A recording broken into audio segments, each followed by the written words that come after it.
மூலிகைகளில் இருக்கும் நச்சுத்தன்மையை நீக்கி நமக்கு நோய் எதிர்ப்பு சக்தியை அளிக்கின்றது. அந்த வகையில் மூலிகைகளை நாம் எவ்வாறு உட்கொள்ளலாம் என்பதை பற்றியும் அவற்றில் இருக்கும் நன்மைகள் என்ன என்பதை பற்றியும் நம்மிடையே பகிர்ந்து கொள்ள வருகிறார் டாக்டர் கௌதமன் அவர்கள். நாம் விடியலே வாழ் நிகழ்ச்சியின் அடுத்த பகுதியாக வரவிருப்பது பல்லாண்டு வாழ்ந்திட.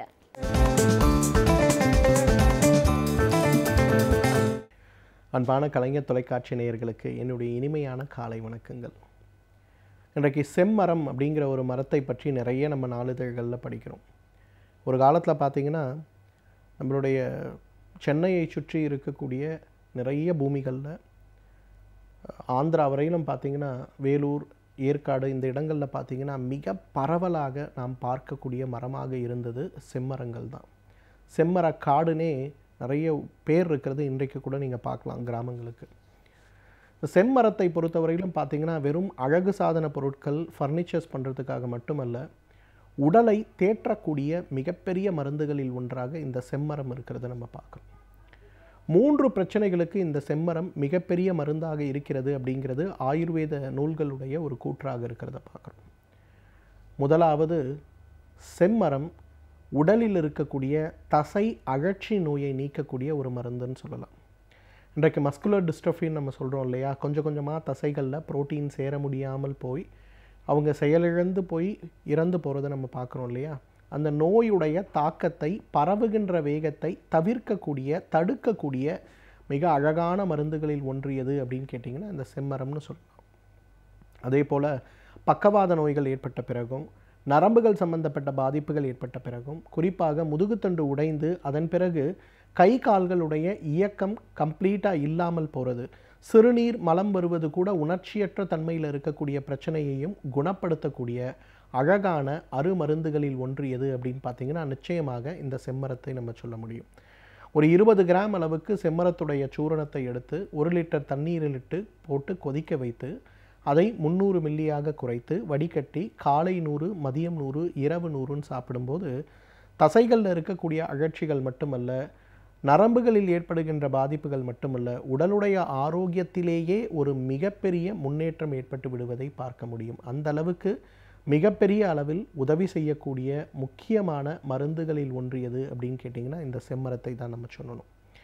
இரண்டாவது பார்த்திங்கன்னா இன்றைக்கு தோல் நோய்கள், எவ்வளவோ விதமான தோல் நோய்கள் வரதை பார்க்குறோம். கரப்பான் சம்பந்தப்பட்ட நோய்கள், ட்ரை எக்ஸிமா, வெட் எக்ஸிமா, அரிச்சிட்டு தண்ணி கொட்டக்கூடிய நோய், கால்களெல்லாம் கருப்பாக மாறி வட்டம் வட்டமாக பரவக்கூடிய படர் தாமரை சம்பந்தப்பட்ட பிரச்சனைகள், பூஞ்சைகளால் ஏற்படுகின்ற நோய்கள், தொடை இடுக்குகளில் கவுட்டு பகுதிகளில் மட்டும் ஏற்படுகின்ற கருமை நிறமான மாற்றம், அதனால் ஏற்படுகின்ற அரிப்புகள், இந்த மாதிரி பிரச்சனைகளை நீக்கக்கூடிய அழகான அருமருந்துகள் ஏதாவது ஒன்று இருக்குமே ஆனால் அது நிச்சயமாக செம்மரத்தை தான் நம்ம சொல்லணும். ஒரு 20 கிராம் அளவுக்கு சூரணம் எடுத்து 1 லிட்டர் தண்ணீர் இட்டு நன்றாக கொதிக்க வைத்து 300 மில்லியாக குறைத்து வடிகட்டி எடுக்கக்கூடிய அந்த ஒரு கஷாயத்தை காலை ஒரு முறை, இரவு ஒரு முறை, உணவுக்கு முன்பு அப்படின்னு சாப்பிடுகின்ற ஒரு வழக்கத்தை வைத்து கொண்டாலே தோல் நோய்களுடைய தாக்கம், தேவையற்று ஏற்படுகின்ற அரிப்புகளுடைய தாக்கம் மிகப்பெரிய அளவில் மாறிவிடுவதை பார்க்க முடியும். ஏன்னா இன்றைக்கு 100க்கு 90 பேருக்கு தோல் நோய்களால் ஏற்படுகின்ற பாதிப்புகளை விட அரிப்புகளால் ஏற்படுகின்ற உபாதைகள் மிக மிக அதிகம். அரிப்புகளை குறைப்பதற்காகவே பக்க விளைவு இருக்கக்கூடிய மருந்துகள் ஆனாலும் பரவாயில்லை அப்படின்னு சாப்பிடுகின்ற நிறைய பேரை நம்ம பார்க்குறோம். இதை குறைக்கக்கூடிய அழகான அருமருந்துகளில் ஒன்றாக இந்த செம்மரத்தை நம்ம சொல்லலாம். மூன்றாவது, பெண்களுடைய இனப்பெருக்க மண்டலம் சம்பந்தப்பட்ட உறுப்புகளில் ஏற்படுகின்ற பாதிப்புகள், குறிப்பாக கருமுட்டை பை கட்டிகள், கருப்பை கட்டிகள், கருப்பையில் குழலில் ஏற்படுகின்ற அடைப்புகள், இந்த மாதிரி பிரச்சனைகளை இயற்கையான முறையிலேயே குணப்படுத்த முடியுமா அப்படின்னு பார்க்கும்போது அதை குணப்படுத்துவதற்கு மிகப்பெரிய அளவில் நமக்கு உதவி செய்யக்கூடிய ஒரு அருமருந்து எது அப்படின்னு கேட்டிங்கன்னா நிச்சயமாக நம்ம செம்மரத்தை தான் சொல்லணும். இன்றைக்கு கிராமங்களில் நிறைய ஆதிவாசிகள் இருக்கக்கூடிய இடங்களுக்கு நான் பிரயாணம் பண்ணியிருக்கேன். குறிப்பாக வட இந்தியாவில் நிறைய பிரயாணம் பண்ணியிருக்கேன். அவங்க கூடவே 1 மாதம் 2 மாதம் தங்கி அவங்க என்ன மருந்துகளை உபயோகப்படுத்துகிறாங்க, அதனால் கிடைக்கக்கூடிய நல்ல பலன்கள் என்ன, அவர்களுக்கு வரக்கூடிய வியாதிகள் ஏன் வராமல் இருக்கிறது, உணவு முறைகளா, மருந்துகளா, உடற்பயிற்சிகளா, அந்த வாழ்வியல் முறை மாற்றங்களா என்னங்கிறதுக்காக கவர்மெண்ட்டுக்காக டாக்குமெண்ட் பண்ணுறதுக்காக கிட்டத்தட்ட 4 வருடங்கள் இந்த மாதிரி நிறைய இடங்களுக்கு பிரயாணம் பண்ணேன். அந்த மாதிரி பண்ணும்போது பார்த்திங்கன்னா முக்கியமாக நான் கற்றுக்கிட்ட விஷயம், குறிப்பாக பார்த்திங்கன்னா கர்நாடகாவில் இருக்கக்கூடிய மலைத்தொடர்களில் இருக்கக்கூடிய பழங்குடி மக்கள்லாம் பார்த்திங்கன்னா அவர்களுக்கு ஒவ்வொருத்தருக்கும் பார்த்திங்கன்னா 7 குழந்தைகள் 8 குழந்தைகள் எல்லாமே சுகப்பிரசவம் தான். அங்கே ஒரு கிராமத்தில் கடைசி 30 வருடங்களில் பிரசவ காலத்தில் ஏற்படுகின்ற உபாதைகளுக்காக யாருமே மருத்துவமனைக்கு வந்ததும் கிடையாது. அங்கே இருக்கக்கூடிய அந்த கிராம செவிலியர்களும் அழைக்கப்பட்டதே கிடையாது. எப்படி அது சாத்தியமாகிறது அப்படிங்கிறதுக்காக போய் அவங்க கூட இருந்து பார்க்கும்போது அவங்களுடைய கல்ச்சர் எப்படி வச்சுருக்காங்கன்னு பார்த்தீங்கன்னா, நம்மெல்லாம் எப்படி காஃபி டீ குடிக்கிறோமோ அந்த மாதிரி அவங்க செம்மரத்திலிருந்து எடுக்கக்கூடிய அந்த மரப்பட்டையை போட்டு தான் தேநீர் பருகிறத பார்த்தோம். அவங்க வழக்கமாக செய்யக்கூடிய விஷயங்கள், குறிப்பாக பெண்கள் செய்யக்கூடிய விஷயங்கள் என்ன, கர்ப்பமடைந்திருக்கக்கூடிய பெண்கள் செய்யக்கூடிய விஷயங்கள் என்ன அப்படிங்கிறத பார்த்து அதை டாக்குமெண்ட் பண்ணி அதில் ஏதாவது காரணங்கள் காரியங்கள் இருக்கா அப்படிங்கிறத ஆராய்ச்சி செய்து பார்க்கும்போது தான் ஆயுர்வேத மருத்துவ முறையில் சுகப்பிரசவத்திற்கும் பெண்களுடைய இனப்பெருக்க மண்டலம் சம்பந்தப்பட்ட நோயாளிகளுக்கும் அதே போல் குறிப்பாக குழந்தை பிறந்த பிறகு வீங்கி இருக்கக்கூடிய வயிறு இயற்கையான முறையில் மீண்டும் நார்மலுக்கு வர்றதுக்கும் பெரிதாக இருக்கக்கூடிய கர்ப்பப்பை சுருங்குவதற்கும் மிகப்பெரிய அளவில் உதவி செய்யக்கூடிய ஒரு மருந்தாக இந்த செம்மரம் இருக்கிறது அப்படிங்கிறத கண்டுபிடிச்சோம். இன்னும் அரசாங்கத்திலேருந்து இது சம்மந்தப்பட்ட நிறைய டாக்குமெண்டேஷன், நிறைய விஷயங்கள் செய்து கொண்டு இருக்கிறத நம்ம பார்க்க முடிகிறது. அடினோமயோசிஸ்ன்னு சொல்லக்கூடிய பிரச்சனை, கருப்பை வீக்கம்னு சொல்லுவோம். ஒரு 35 வயது 40 வயது இருக்கக்கூடிய பெண்களுக்கு திடீர்னு பார்த்திங்கன்னா மாதவிலக்கு அதிகமாக போக ஆரம்பிக்கும். 5 நாட்கள் ஒரு நாட்கள் கூட உட்காரக்கூட முடியாத அளவுக்கு உதிரப்போக்கு இருக்கும். என்ன காரணம் அப்படின்னு பார்த்தோம்னா, கருப்பை வீக்கமாக இருக்கிறது, கருப்பைக்கு உள்ளே இருக்கக்கூடிய திசுக்கள்லாம் ரொம்ப அடர்த்தியாக இருக்கிறது அப்படிம்பாங்க. சில நேரங்களில் இது ரொம்ப கண்டினியூ ஆகும்போது கர்ப்பப்பையை எடுத்துருங்கன்னு சொல்கிறதும், இல்லை கர்ப்பப்பைக்குள்ளேயே மருந்து வைப்பதும், இல்லை சில நேரங்களில் பார்த்திங்கன்னா கர்ப்பப்பை அந்த திசுக்களை சுரண்டி எடுத்து விடுவதுமாக நிறைய விஷயங்கள் செய்யப்படுறதை பார்க்குறோம். இப்போ இது சம்பந்தப்பட்ட பிரச்சனைகளை குறைப்பதற்கு, குணமாக்குவதற்கு, குறிப்பாக அடினோமயோசிஸ் சம்பந்தப்பட்ட பிரச்சனைகளால் கருப்பை எடுக்காமல் செய்வதற்கு மிகப்பெரிய அளவில் நமக்கு உதவி செய்யக்கூடிய மருந்து எது அப்படின்னு பார்த்திங்கன்னா இந்த செம்மரத்தை தான் நம்ம சொல்லணும். இந்த செம்மரத்திலிருந்து எடுக்கக்கூடிய கஷாயத்தை காலை 100 மில்லி, மதியம் 100 மில்லி, இரவு 100 மில்லின்னு எடுத்தாலே மிகப்பெரிய அளவில் கருப்பை வீக்கங்களும் கருப்பை கட்டிகளும் கருமுட்டை பை கட்டிகளும் குணமாகிறத பார்க்க முடியும். எனவே நேயர்களே, செம்மரம் இன்றைக்கு கிடைப்பதற்கு அரிதாக இருக்கக்கூடிய ஒரு மரமாக இருந்தாலும், அரசாங்கத்தாலேயே ரெட் லிஸ்டட் ஸ்பீஷஸ்ன்னு சொல்லக்கூடிய அட்டவணையில் இருக்கக்கூடிய ஒரு மருந்தாக இருந்தாலும் கூட தகுந்த மருத்துவ ஆலோசனையோடு இதை உபயோகப்படுத்தும் போது நம்மாலும் பல்லாண்டு காலம் ஆரோக்கியத்துடனும் இளமையுடனும் வாழ முடியும். சமூகத்தில் நடக்கும் நன்மைகள் தீமைகள் என்னென்பதை அறிந்து அவற்றை எவ்வாறு எதிர்கொள்ளலாம் என்பதை பற்றி நம்மிடையே பகிர்ந்து கொள்ள வருகிறார் எழுத்தாளர் மனுஷபுத்திரன் அவர்கள். நாம் விடியலை வா நிகழ்ச்சியின் அடுத்த பகுதியாக வரவிருப்பது தீதும் நன்றும்.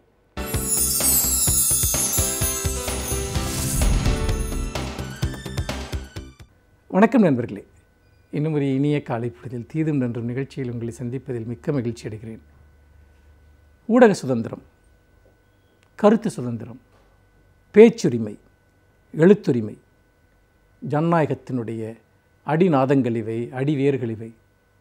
இவை இல்லாமல் எந்த ஒரு நாட்டிலும் ஜனநாயகம் தலைக்க முடியாது, கருத்துக்கள் வளர முடியாது, மக்களுடைய உரிமைகள் பாதுகாக்க முடியாது, ஆட்சியாளர்களுடைய அநீதிகளை தட்டி கேட்க முடியாது.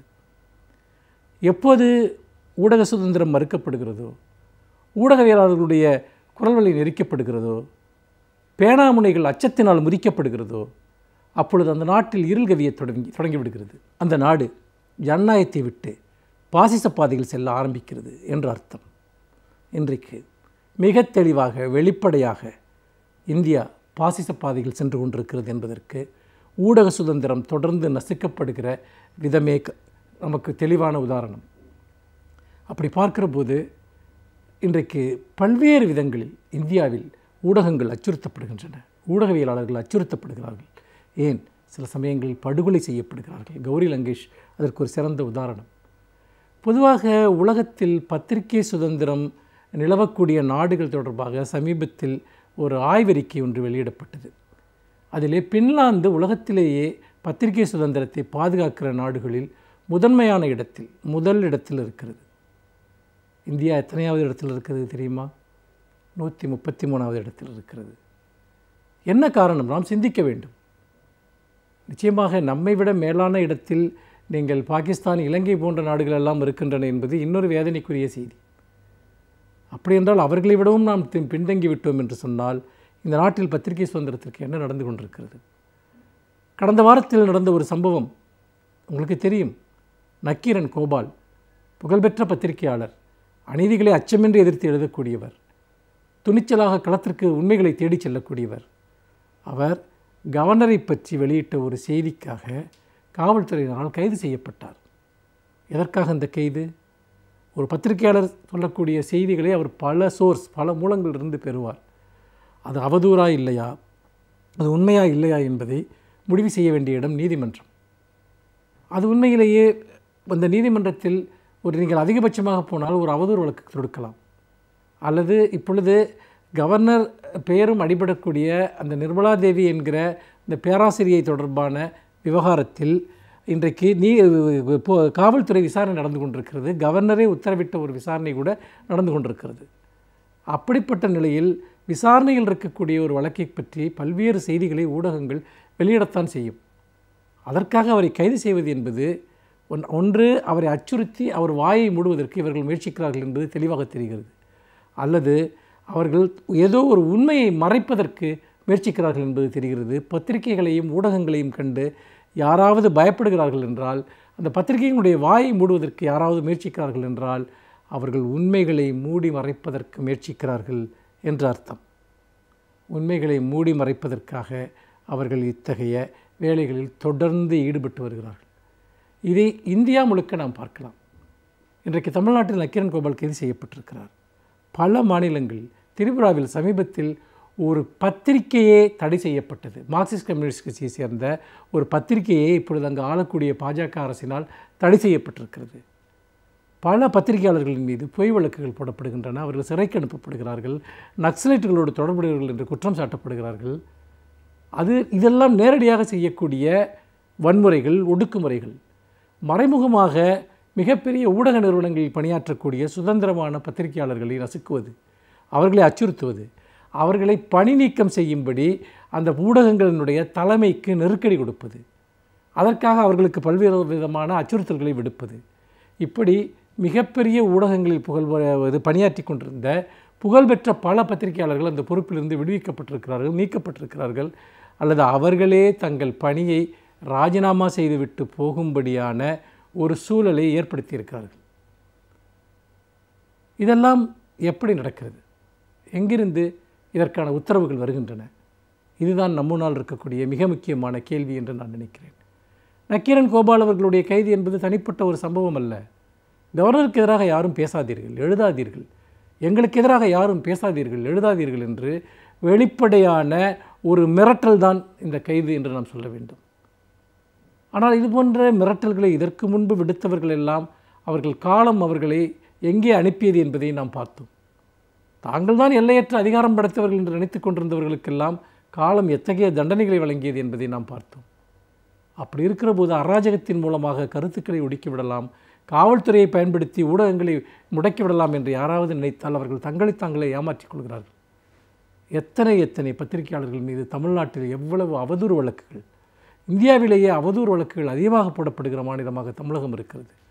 தொடர்ச்சியாக கடந்த 6-7 வருடங்களில் பத்திரிகைகள் பல்வேறு விதங்களில் ஒன்று விலைக்கு வாங்கப்படுகின்றன, அல்லது ஊடகவியலாளர்கள் மிரட்டி ஒதுக்கப்படுகிறார்கள். அவர்களுடைய பணியாற்றக்கூடிய இடங்களிலிருந்து அவர்கள் வெளியேறக்கூடிய ஒரு சூழல் உருவாக்கப்படுகிறது. இது தமிழ்நாட்டில் மட்டுமல்ல, தேசிய அளவிலான ஒரு ட்ரெண்டாக இருக்கிறது. இதை தலைமை தாங்கி வழிநடத்துகிறது பாஜக. அதே சமயத்தில் தமிழகத்தை ஆளக்கூடிய அதிமுக அரசிற்கு ஊடகங்களை ஒடுக்குவதில் ஒரு தனித்துவமான திறமை உண்டு என்பதையும் நாம் மறந்துவிடக்கூடாது. அப்படிப்பட்ட சூழலில் நண்பர்களே, கருத்துரிமைக்கான நம்முடைய போராட்டம் என்பது நம்முடைய ஜனநாயகத்திற்கான போராட்டம், நம்முடைய வாழ்வுரிமைக்கான போராட்டம் என்பதை மறந்து விடாதீர்கள். மீண்டும் இன்னும் ஒரு புதிய சிந்தனையோடு உங்களை சந்திக்கிறேன். நன்றி, வணக்கம். வணக்கம் நேயர்களே, விடியலே வா நிகழ்ச்சியின் சிறப்பு விருந்தினருக்கான நேரம் இது. இன்றைய சிறப்பு விருந்தினர் பொது மருத்துவர் டாக்டர் ப்ரொஃபஸர் டிவி தேவராஜன். ஒரு பொது மருத்துவரா, ஒரு பொது மருத்துவத்துறை சார்ந்த பேராசிரியரா, இன்னைக்கு பொது மருத்துவம் அப்படிங்கிறது என்ன, ஒரு குடும்ப மருத்துவர் வச்சுக்க வேண்டிய அவசியம் இன்னைக்கு ஏன்னு சொல்கிறோம், எந்த மாதிரியான வியாதிகள் வர்றதுக்கு வாய்ப்பு இருக்குது, அதற்கான தீர்வு அப்படின்னு வரும்போது எப்படிப்பட்ட தடுப்பு முறைகள்லாம் இருக்குது, ஆரோக்கியமான வாழ்க்கைக்கு என்ன மாதிரியான வழிமுறைகளை கடைபிடிக்கணும், இப்படி பல விஷயங்களை நம்ம டாக்டர் கிட்ட கேட்டு தெரிஞ்சுக்கலாம். வணக்கம் சார். வணக்கம். ஒரு பொது மருத்துவராக முதல்ல எங்கள் நிகழ்ச்சிக்கு உங்களை நாங்கள் வரவேற்கிறோம் சார். ஒரு மருத்துவத்துறை பேராசிரியர், நிறைய புத்தகங்கள் எழுதியிருக்கீங்க. ஒரு ஆரோக்கியமான வாழ்க்கை அப்படின்னு வரும்போது பல மொழிகளில் எழுதியிருக்கீங்க. பிசி ராய் நேஷ்னல் அவார்டு வாங்கியிருக்கீங்க. கூகுள் பொறுத்த வரைக்கும் முதல் 40 மருத்துவர்களை 10வது இடத்துல ஒரு சிறந்த மருத்துவராக நீங்கள் இருக்கீங்க. இன்னைக்கு மருத்துவத்துறைன்னு வரும்போது நீங்கள் ஒரு மெடிசன், ஒரு ஆசிரியர், இதற்கு அப்பாற்பட்டு ஒரு சேவை மனப்பான்மையோட நிறைய இடங்களில் ஃப்ரீ சர்வீசஸ் கொடுத்துட்ருக்கீங்க. ஸோ ஒரு மருத்துவம் அப்படிங்கிறது என்ன, அதுவும் பொது மருத்துவம் அப்படின்னா என்ன? இன்னைக்கு பொதுவாக மக்களுக்கு சாதாரண காமன் கோல்டு, ஃபீவர் இதெல்லாம் வந்தாலே அதை எப்படி ஹேண்டில் பண்ணணும்னு தெரியல. ஸோ அப்போ அதுக்கான தீர்வு அப்படின்னு வரும்போது அதற்கான வழிமுறைகள் என்ன, இப்படி பல விஷயங்கள் உங்களுடைய பார்வையில் இருக்குது. ஸோ அது எல்லாத்தையும் இன்றைக்கி எங்கள் நேர்களோட நீங்கள் முழுமையாக பகிர்ந்துக்கணும் சார். முதல்ல நம்ம ஒரு ட்ரெடிஷ்னல் மெடிசின் மருத்துவத்துறை அபரிமிதமான வளர்ச்சி அடைஞ்சிருக்குன்னு சொல்லலாம். இன்றைக்கி எல்லாத்துக்கும் டெக்னாலஜியோட அட்வான்ஸ்மெண்ட் மூலமாக நம்ம தீர்வு காண முடியும் அப்படின்னு சொல்கிறோம். இருந்தாலும் அந்த ட்ரெடிஷ்னல் மெடிசின் முறையில் அந்த காலத்துலலாம் பார்த்திங்கன்னா ஒரு குடும்ப மருத்துவர், ஃபேமிலி ஃபிசிஷியன் அப்படின்னு ஒருத்தங்க இருப்பாங்க. ஏதாவது ஒரு பிரச்சனை அப்படின்னா நம்ம முதல்ல ஒரு பொது மருத்துவரை அணுகுவோம், அப்புறம் அவரோட ஆலோசனை படி தான் நம்ம மற்ற ஸ்பெஷலிஸ்ட் கிட்ட போவோம். இன்றைக்கி வந்து அது இல்லை, கொஞ்சம் மாறி இருக்கிறத பார்க்குறோம். ஸோ இப்போ ஒரு ஃபேமிலி ஃபிசிஷியன் அப்படிங்கிறது அவசியம்னு சொல்லுவீங்களா? எப்படி சார் உங்களோட பார்வையில்? கட்டாயமாக தேவை. ஏன்னா common fevers 1 or 2 days diarrhoea, 1 or 2 days fever, headache, இதுக்கெல்லாம் ஸ்பெஷலிஸ்ட் போன தேவையில்லை. ஒரு ஃபேமிலி டாக்டர் இருந்ததுன்னா அவரே எல்லாம் கவனித்து சரி பண்ணி கொடுத்துருவாரு. அவர் கண்ட்ரோல் விட்டு போய் ரொம்ப ஜாஸ்தியானது தான் அவர் ஸ்பெஷலிஸ்ட் கூட்டு போகிறாரு. ஃபேமிலி டாக்டர் சிஸ்டம் ரொம்ப முக்கியம். இப்போ இருக்குது, ஆனால் முன்னோட குறைஞ்சி போயிருக்கு. இப்போ முன்னெல்லாம் நான் ஃபேமிலி டாக்டர் இருக்கும்போது பேஷண்ட் கல்யாணம் பண்ணி தானே எங்களால் வந்து கூப்பிடுவாங்க. ஏதாவது ஒரு ஃபங்க்ஷன்னா நம்ம ஃபஸ்ட் நம்மளாம் கூப்பிடுவாங்க. பொண்ணு பார்த்து கல்யாணம் பண்ணால் நீங்கள் டாக்டரை பார்த்து நீங்கள் பார்த்து சொல்லுங்கள் அப்படின்னு சொல்லுவாங்க. இப்போ அது குறைஞ்சிட்டு வருது. இருந்தாலும் ஃபுல்லாக அழியலுது. அது திருப்பி கொண்டு வரணும். அப்போ தான் சின்ன ஒரு தலைவலி வந்து அவன் நியூராலஜிஸ்ட்டு, டைரியா வந்தால் கேஸ்ட்ராலஜிஸ்ட் அப்படிலாம் போன தேவையில்லை. பொதுமக்கள் அவரே பார்த்து ட்ரீட் பண்ணி உங்களுக்கு குணம் பண்ணி கொடுத்துருவாரு. அவருக்கு உடம்பை பற்றி நல்லா தெரியும். ஏன்னா பூரா அவர் படிச்சிருப்பார் அவர். அதில் அது பெஸ்ட்டு. நீங்கள் சொல்ல ரொம்ப கரெக்டு. ஓகே. ஸோ இப்போது ஒரு ஃபேமிலியில் ஒரு 10 பேர் இருக்காங்கன்னா அவங்கள பற்றின ஒரு முழுமையான ஒரு கேஸ் ஸ்டடி ஃபேமிலி ஃபிசிஷியனுக்கு தெரியும் இல்லையா? ஒரு ஃபேமிலி 10 பேர் இருந்தால் அவர் எது வந்து அலர்ஜி, என்ன மருந்து ஒத்துக்கும், உங்களுக்கு என்ன மாதிரி வியாதி வரும், எவ்வளோ டென்ஸ் ஆவாங்க, எதுக்கு ஆங்ஷியஸாக இருப்பாங்க, என்ன மருந்துக்கு ஒத்துக்கும், எல்லாம் நல்லா தெரியும். அதே ஒரு புது டாக்டரை போனால் அவங்களை எல்லாம் ஸ்டடி பண்ணோம். ஸோ நீங்கள் சொல்ல ரொம்ப கரெக்டு. ஃபேமிலி டாக்டருக்கு ஃபேமிலி பற்றி பூரா தெரியறதுனால எந்த மருந்து கொடுத்தா ஒத்துக்கும் தெரியும். அவரே ரெஸ்பான்ஸ் எடுத்து பண்ணுவார். இந்த குணமாகலை, நீங்கள் ஸ்கேன் எடுத்து பார்க்கணும், ஸ்பெஷல் பார்க்கணும், அவரே கைட் பண்ணார். ரொம்ப முக்கியம் அதுங்க. ஒரு பொது மருத்துவராக இப்போ இந்த ஃபீவர் அப்படின்ற ஒரு விஷயத்தை பற்றி சொல்லுங்கள். எவ்வளோ தூரம் இதை நம்ம சாதாரணமாக எடுத்துக்கலாம், எவ்வளோ தூரம் இது ஒரு சீரியஸாக நம்ம எடுத்துக்கணும் ஃபீவர்? இப்போ ஃபீவர்ன்றது பாடி ரியாக்ஷன் டு இன்ஃபெக்ஷன் சொல்லுவாங்க. ஒரு நாள் 2 நாள் ஃபீவர், சாதாரண வைரல் ஃபீவர் வரும், அது சாதாரண மருந்தில் சரி பேராசிட்டமால் செக் பண்ணிடலாம். எந்த ஃபீவர் வந்து 3 நாள் 4 நாள் தாண்டுதோ, நினைவு திரும்பாமல் இருக்கோ, ரொம்ப தலைவலி ஜாஸ்தியாக இருக்கோ, இல்லை ரொம்ப வெயிட் வாந்தி பேதியெல்லாம் இருக்கோ, உடனே கவனிக்கணும். எந்த ஃபீவர் நெக்லெக்ட் பண்ணக்கூடாது. இப்போ சீசனில் மெட்ராஸில் இப்போ வந்து malaria, dengue, chikungunya, rat fever, swine flu வரைய ஆரம்பிச்சிருக்கப்போ இந்த மாதிரி ஃபீவர்லாம் வந்தோடனே இம்மீடியட் டாக்டர் காட்டணும். என்ன சிம்டம்ஸ்னால் பாடி பூரா severe pain, bone breaking pain இருந்தால் டெங்கு, ரொம்ப ஷிவரிங் வந்து ஸ்வெட்டிங் வந்தால் மலேரியா, இதே வந்து இருமல் வந்து மூச்சு ஸ்வைன் ஃப்ளூ, இதே யூரின் எல்லோ போய் கண்ணில் கன்ஜெஷன் ஆச்சுன்னா ரேட் ஃபீவர். ஸோ இது மாதிரி சீசனல் ஃபீவர்ஸுக்கு முக்கியமாக கவனிக்கிறோம். இதே சில ஃபீவர் வந்து 2 நாள் 3 மாதம் 4 மாதம் 5 மாதம்லாம் ஆச்சுன்னா நெக்லெக்ட் பண்ணக்கூடாது. அது தனியாக கிளினிக் ஸ்டார்ட் பண்ணிருக்கோம், அட்வான்ஸ் ஃபீவர் கிளினிக்னு. அதில் நாங்கள் தனியாக ட்ரீட் பண்ணிட்டுருக்கோம். எந்த ஃபீவர் நெக்லெக்ட் பண்ணக்கூடாது. எக்காலத்தை கவுண்டர் மருந்து வாங்கி சாப்பிடக்கூடாது. வைரல் ஃபீவருக்கு ஆன்டிபயோட்டிக் சாப்பிடக்கூடாது. அது முக்கியமாக ஞாபகம் வச்சுக்கணும். டாக்டர் கன்சல்ட் பண்ணால் எதுவும் சாப்பிடக்கூடாது. மெடிக்கல் ஷாப்பில் மருந்து வாங்கி சாப்பிடக்கூடாது. எந்த ஃபீவர் நெக்லெக்ட் பண்ணக்கூடாது. சப்போஸ் ஃபீவர் வருது, நினைவு திரும்ப சரியா இல்லை, வாந்தி வந்துட்டே இருக்குது, தலை ஜாஸ்தியாக இருக்குது, ஷாக்கு, பிபி குறையிறதுலாம் ரொம்ப சீரியஸ் ஸ்டேஜில் போய் ஹாஸ்பிட்டல் போகக்கூடாது. 1 or 2 days போயிடணும் ஹாஸ்பிட்டல். சாதாரணமாகவும் ஃபீவர் அப்படின்னு வரதுக்கு வாய்ப்பு இருக்கா டாக்டர்? மற்ற சிம்டம் ஆர்டினரி ஃபீவர்ஸ் வந்து 1 or 2 days வரும். Ordinary cold, cough, body pain, viral ஃபீவர்லாம் 1 or 2 days சரியாயிடும். 4 நாள் 5 நாளுக்கு அப்புறம் ஃபீவர் தாண்டிச்சுன்னா நெக்லெக்ட் பண்ணக்கூடாது. இப்போ நீங்கள் அந்த வைரல் ஃபீவர், இந்த டிஃப்ரெண்ட் டைப்ஸ் ஆஃப் ஃபீவர் சொன்னீங்க, டெங்கு, மலேரியா, ரேட் ஃபீவர் இதெல்லாம் சொன்னீங்க. இப்போது இந்த மாதிரியான ஒரு ஃபீவர் வரும்போது எவ்வளோ தூரம் இது வந்து ஃபேட்டல் கொண்டு போக வாய்ப்பு? ரொம்ப முக்கியம், நல்ல கேள்வி அது. டெங்கு வந்து நெக்லெக்ட் பண்ணோன்னா பிளேட்டை குறைஞ்சி போய் ப்ளீடிங் வந்துடும். டெங்கு ஹெமராஜிக் ஃபீவர்னு சொல்லுவாங்க, உயிருக்கு ஆபத்துது. 2% பீப்புள் தான் வரும். அடுத்து லெப்டோஸ் ரேட் ஃபீவர் சொல்கிறோம், இந்த மழை தண்ணியில் காலையில் போய்ட்டு பொண்ணு வழியாக போகிறது. அப்படியே விட்டோம்னா கிட்னி ஃபெயில் ஆகிடும், ஷாக் வந்துடும், பிரெயின் எஃபெக்ட் ஆகிடும். இதே ஸ்வைன் ஃப்ளூ வந்து காஃப் வந்து விட்டுட்டா லங் ஃபெயில் ஆகிடும். இதே மலேரியா நெக்லெக்ட் பண்ணிட்டா செர்வல் மலேரியா பிரெயினுக்கு போயிடும். ஸோ இதில் நெக்லெக்ட் பண்ணால் பண்ணிட்டா நல்லா ஆகிடும். ஸோ எந்த ஃபீவருமே நெக்லெக்ட் பண்ணக்கூடாது. 1 or 2 days பார்க்கலாம், மருந்து சாப்பிடலாம், ஃபேமிலி டாக்டர் பாருங்கள். அதுமாதிரி தாண்டி போச்சுன்னா ஃபேமிலி டாக்டர் பார்த்து டெஸ்ட் பண்ண நல்லது. அதுவும் டெங்குவில் கவுண்ட்ஸ் முக்கியமாக பார்த்தாகணும். பிளட் கவுண்ட்ஸ் குறைஞ்சிட்டே போகும், ரொம்ப முக்கியம் அது. ஓகே, இப்போது கண்டீஜியஸ் டிசீஸ்ன்னு சொல்கிறோம்ல சார், அது என்னென்னலாம் வகைப்படும்? இப்போ வந்து டெங்கு, மலேரியா, ஜாண்டிஸு இது எல்லாமே கண்டீஜியஸ் டிசீஸ் தான். மஸ்கிட்டோ பைட்லாம் வருது, ஒரு இன்ஃபெக்ஷன் கடிச்சு இன்னொரு கடிச்சா இன்ஃபெக்ஷன் வருது. எனக்கு ஆக்சுவலாக பெக்குலராக ஒரு பேஷண்ட்டு ஃபாதர் மதர் 2 சன் 4 பேருக்கும் மலேரியா, ஒரே ஃபேமிலி. சமயம் தமிழாக சொல்லுவோம் ஃபேமிலி மலேரியான்னு சொல்லுவோம். 4 பேர் ஆகிட்டாங்க. இது வந்து இன்ஃபெக்ஷன் ஒருத்தருக்கு பரவும், ஜாண்டிஸ் பரவும், டைஃபாய்டு ஒருத்தருக்கு பரவும். டைஃபாய்டு வந்துன்னா பாத்ரூம் வந்து தனி பாத்ரூம் வச்சுக்கணும், அவங்க கையில் குழந்தை ஃபீட் மருந்து சாப்பாடு கொடுக்கக்கூடாது, வேக்சின் போட்டுக்கணும். ஸோ டைஃபாய்டு குயிக்காக பரவிடும், ஜாண்டிஸ் குயிக்காக பரவிடும். ஆமாம், வைரஸ் ஏ இருக்கு இல்லையா, உடனே பரவிடும். பிசி எல்லாம் வந்து இன்ஜெக்ஷனில் பரவுது. இப்போது நிறைய சீசனல் டிசீஸ் பற்றிலாம் நம்ம கேள்விப்படுறோம். ரொம்ப சூடு வெப்பம் ஜாஸ்தியாக இருக்கும்போது இந்த அம்மா வரதை பார்க்குறோம், இந்த கண்டேஜியஸ் இது மெட்ராஸை அப்படின்னு சொல்கிறோம், அது எல்லாம் இருக்கிறத பார்க்குறோம். சன் ஸ்ட்ரோக் சொல்கிறோம்.